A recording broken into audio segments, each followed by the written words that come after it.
بسم اللہ الرحمن الرحیم الصلاۃ والسلام علیک یا رسول اللہ وعلی آلک و صحابک یا حبیب اللہ۔ اللہم صلی علی محمد وعلی محمد، اللہم صلی علی محمد وعلی محمد، اللہم صلی علی محمد وعلی محمد۔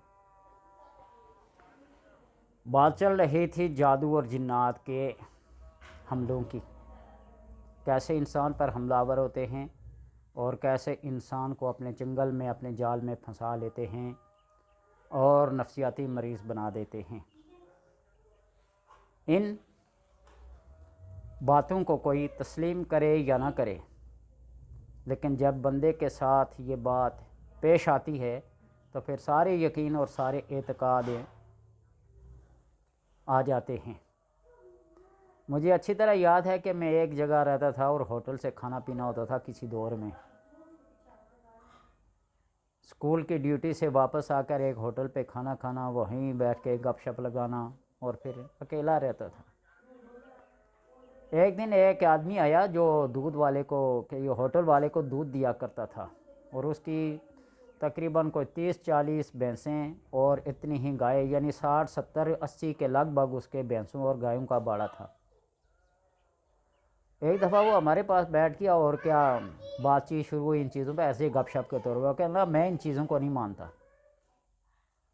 اللہ کا کرنا ایسے ہوا کہ تقریباً عشاء کے وقت کے قریب موٹر سائیکل پہ دوڑتا ہوا آیا، اور میں اسی ہوٹل پہ حسب معمول بیٹھا ہوا تھا، تو کہنے لگا پیر جی اٹھے میرے ساتھ چلے۔ میں نے کہا جا پیر مرید کا کوئی تعلق ہی نہیں ہے، کیا کام پڑ گیا تمہیں مجھ سے؟ کہنے لگا او ایک شغل دیکھتا۔ میں نے کہا اس وقت شغل دیکھنے کا وقت نہیں ہے۔ اس نے کہا پیر جی مہربانی کریں آئے میرے ساتھ، بندے کی جان بس ہے، ہتھیلی پہ ہے۔ میں جب گیا نا، دیکھ کے حیران ہو گیا، اللہ گواہ ہے، دیکھ کے حیران ہو گیا۔ وہ پنجاب سائڈ کی بہت بڑی ایک چارپائی ہوتی ہے نا، جس میں 5-10 آدمی بیٹھ کے کیا کرتے ہیں، کھانا کھاتے ہیں، اتنے موٹے موٹے اس کے پائے ہوتے ہیں اور بان کی رسی سے بنے ہوتے ہیں، اتنے اتنے اس کے سوراخ ہوتے ہیں، یہ جو کناروں پہ ہوتے ہیں۔ اس کے اندر اس نے سر ڈالا ہوا، گردن یہاں تک پھنسی اور اس کے پاؤں بالکل اوپر کی طرف کھڑے۔ یہ دیکھ کر میں خود بھی ڈر گیا، سہم گیا، ہمت میری بھی نہیں پڑتی تھی آگے ہوں۔ وہ بھوسا اکٹھا کرنے کی وہ جو ٹرنگل سے انہوں نے بنایا ہوا ہے نا، ایک لمبا سا ڈنڈا بھوسا اکٹھا کرنے کے لیے، چارہ اکٹھا کرنے کے لیے، وہ اس کو میں نے ہاتھ میں لیا اور آیت الکرسی پڑھ کے نے یوں آگے کیا، پاؤں چارپائی کے ساتھ ٹکرایا۔ فی الفور اس نے سر وہاں سے نکالا اور پیٹھ کے بل لیٹ کے نا پاؤں اوپر کر کے چارپائی کو پاؤں کے انگوٹھے پہ یوں رکھ کے یوں گھمانے لگا۔ اس بات سے مجھے اور بھی حیرت ہوئی، اب یہ کیا مسئلہ ہے؟ یہ میں کوئی لطیفہ نہیں، حقیقت سنا رہا ہوں۔ اب جب ایسے ہوا نا، پھر میں نے وہ سٹک سی تھی لمبی سی، آگے ایسے ٹرنگل بنے ہوتے ہیں، بھوسا کٹھا انہیں گاؤں والے دیہاتوں والے خوب جانتے ہیں، وہ پھر میں نے یوں چارپائی گھما رہا تھا، اس کے ساتھ ٹکرائی نا، چارپائی نیچے گر پڑی اور دوڑ کر وہ حویلی کا جو دیوار تھی کوئی 7 فٹ اونچی، اس پہ بیٹھ گیا۔ اس دن کے بعد اس آدمی کا یقین اور اعتقاد ایسا ہوا، کہنے لگا ہاں ان چیزوں کی کوئی حقیقت ہے، اور کوئی نہ بھی مانے نا تو منوانے والے منوا لیتے ہیں۔ ہمیں کوئی غرض نہیں ہے کوئی مانے یا نہ مانے، لیکن جب مصیبت آتی ہے استغفر اللہ، جادو جنات کی مصیبت سے اللہ کسی ظالم دشمن کو بھی مبتلا نہ کرے، یہ ایسی گناہونی سازش ہوتی ہے اور بیماری ہوتی ہے۔ اگرچہ یہ ہمیں نظر آئیں یا نہ آئیں، لیکن احادیث کے حوالے سے مسند احمد اور ابو داؤد میں حضرت جابر رضی اللہ تعالی عنہ سے صحیح سند کے ساتھ یہ بات مروی ہے، اگر تمہیں رات میں کتے یا گدھے کی آواز سنائی دے، کتے یا گدھے کی آواز سنائی دے تو اللہ کے ذریعے شیطان سے پناہ مانگو، اس لیے کہ گدھے اور کتے ایسی چیزیں بھی دیکھتے ہیں جو تم نہیں دیکھتے، اور اس میں کوئی تعجب کی بات نہیں ہے۔ سائنسی تحقیق دیکھ لیں، چلو قرآنی اور احادیثی تعلیمات پر رسائی نہیں ہے تو سائنسی تحقیق دیکھ لیں۔ آج کل نئے پڑھے لکھے جدید علوم سے لوگ ماہر ہیں، میں تو ان سے واقف نہیں، وہ پڑھ کے دیکھ لیں، وہ تحقیق کر کے دیکھ لیں کہ بعض جانداروں میں ایسی چیزوں کو دیکھنے کی صلاحیت آتی ہے جن کو ہم نہیں دیکھ سکتے۔ اب بلی وہ چیز دیکھ سکتی ہے، ہفتہ پہلے وہ چیزیں دیکھ سکتی ہے، انسان ہفتہ بعد دیکھے وہ ہفتہ پہلے دیکھ سکتی ہے۔ گدھے، کتے اور بلی کی سائنسی تحقیق پڑھ کے دیکھ لیں کہ ان میں سب سے زیادہ تیز نظر کس کی ہے۔ پھر میری بات پہ یقین آئے یا نہ آئے، سائنس کا تو مان ہی لوگے، ٹھیک ہے۔ تو اس لیے جانداروں میں ایسی چیزیں ہوتی ہیں۔ چنانچہ شہد کی مکھی بنفشی اوٹ کے اوپر بھی شعوں کو دیکھ سکتی ہے، اس لیے وہ سورج کو بدلی کی حالت میں بھی دیکھ لیتی ہے، اور الو رات کی گٹا گپت تاریکی میں چوہے کو دیکھ لیتا ہے۔ اس لیے ان چیزوں کی جو حقیقت ہے وہ کسی سے ڈھکی چھپی نہیں ہے، اور اس لیے کہا تھا نا جادو یہ کرتے ہیں جنات، اور جا کر کسی کے حوالے کر دیتے ہیں، کسی مرد، کسی عورت، کسی بوڑھے، بچے، جوان۔ میں نے کہا وہ کل محدث کی بات سنائی تھی نا کہ جب دیوار پکڑ کے اٹھتے ہیں نا تو پاؤں ہاتھ کے نیچے پتہ نہیں کتنے آتے ہیں۔ انہی محدث کی ایک لونڈی تھی جس کو دورے پڑتے تھے، تو سامل نے کہا کہ اگرچہ یہ لونڈی ہے، اس کا پردہ مرد کی طرح ہوتا ہے، لیکن ہے تو عورت نا، تو آپ اسے یہ حکم کریں کہ اپنے بالوں کو ڈھانپ کر رکھے، دوپٹہ چادر پوری لے۔ یا ایھا النبی کل ازواجک و بناتک و نساء المؤمنین یدنین علیہن من جلابیبہن ذالک ادنی ان یعرفن ولا یؤذین۔ اے نبی صلی اللہ علیہ وسلم اپنی بیٹیوں کو، اپنی بیویوں کو، اپنی مسلمان عورتوں کو یہ حکم دو، جلابیبہن بڑی بڑی چادریں اپنے اوپر اوڑھ لیا کریں، یہ عورتیں۔ تو اس لیے جب عورتیں کھلے سر نکلتی ہیں تو پٹا نہیں ہوتی، ہاف سلیوز کھلے گلے والی قمیض پہنتی ہیں۔ انسان تو شرم کے مارے چلو کچھ نہ کچھ نظریں جھکا لیں گے، لیکن یہ جو شیاطین جو عورتوں کو اور مزین کر کے کیا کرتے ہیں، پیش کرتے ہیں، تو وہ تو اپنی نظر کے تیروں سے چھلنی کر دیتے ہیں۔ پھر ڈاکٹر، حکیم، طبیب کی کوئی دعا اس پہ اثر انداز نہیں ہوتی، یہ مان لیں حقیقت ہے۔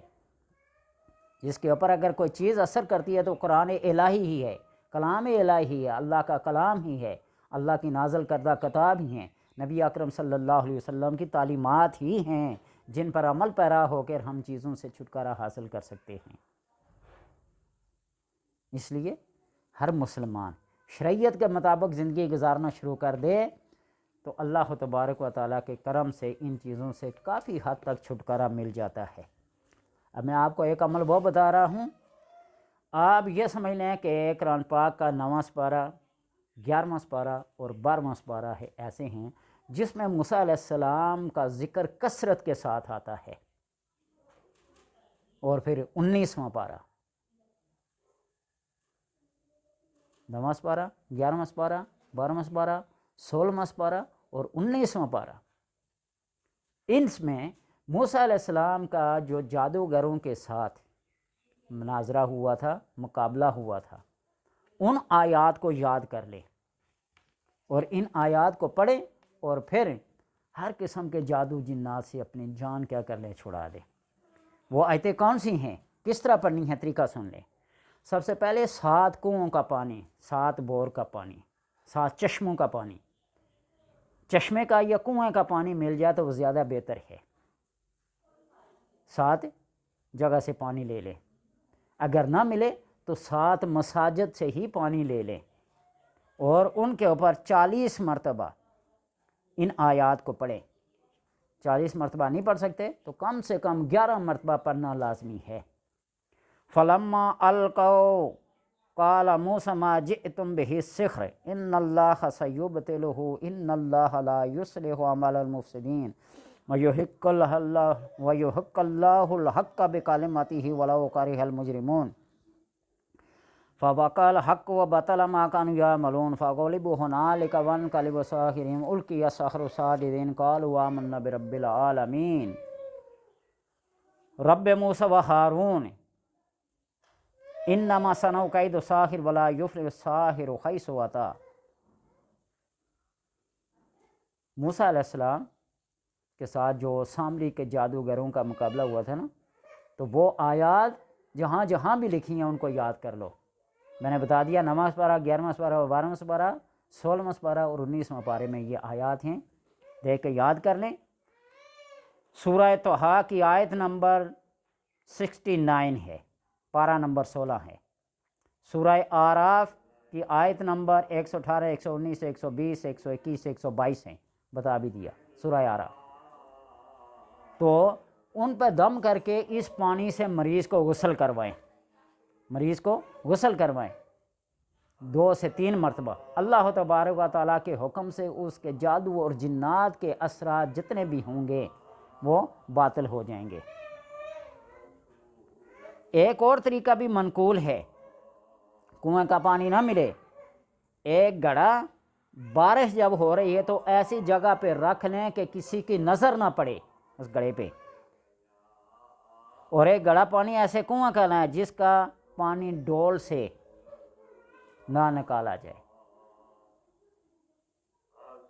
آج کل یہ تو مشکل ہے، تو اس لیے کسی کوشش کریں کسی چشمے وغیرہ سے پانی لے آئیں، نہیں تو اسی بارش کے پانی سے بامر مجبوری کام چلائیں. جمعہ کے دن ایسے درختوں کے پتے توڑ کر لائیں جن پر پھل نہ آتے ہوں.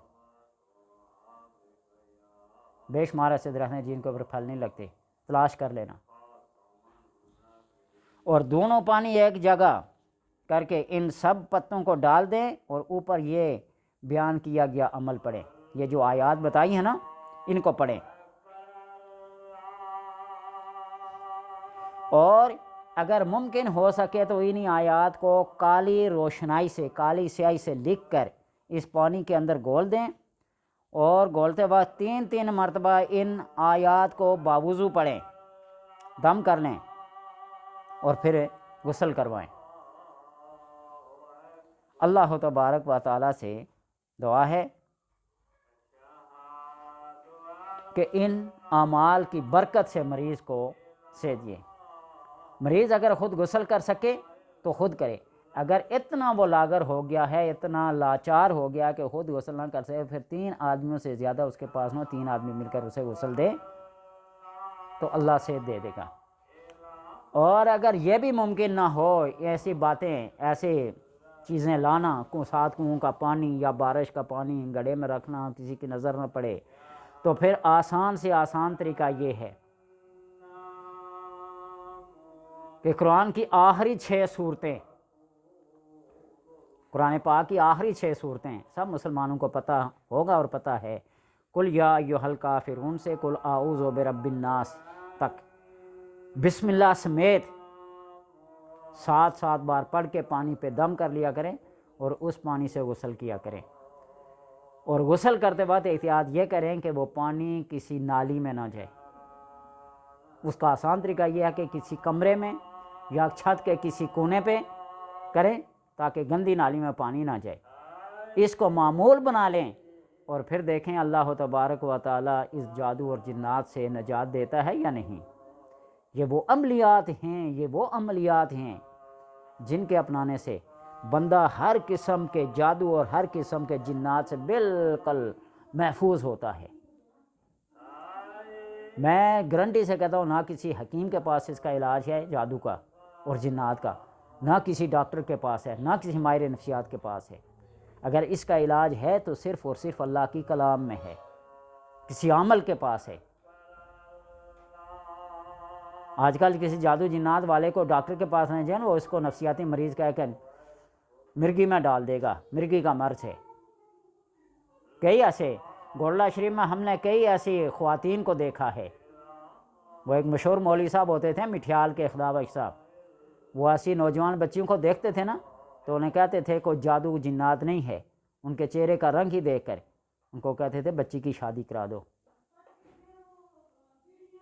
ٹھیک ہے، ہسٹیریا کی بیماری ہوتی ہے، دورے پڑتے ہیں، نفسیات ہوتی ہے. بعض دفعہ ایسی بھی تشخیص کرنے والا شخص صاحب علم ہو، صاحب کشف ہو، صاحب الہام ہو. آج کل کتابیں دیکھ کے نا تو کام چلا رہے ڈاکٹر بھی. پرانے دور کے حکمات ہیں نا یوں نبض پہ ہاتھ رکھ کے، یوں چہرے کی رنگت دیکھ کے، قارورہ دیکھ کر مریض کی تشخیص کر لیا کرتے تھے۔ اللہ تبارک و تعالیٰ سے دعا ہے کہ ان عملیات سے سب کو کما حق و فائدہ اٹھانے کی اللہ توفیق دے۔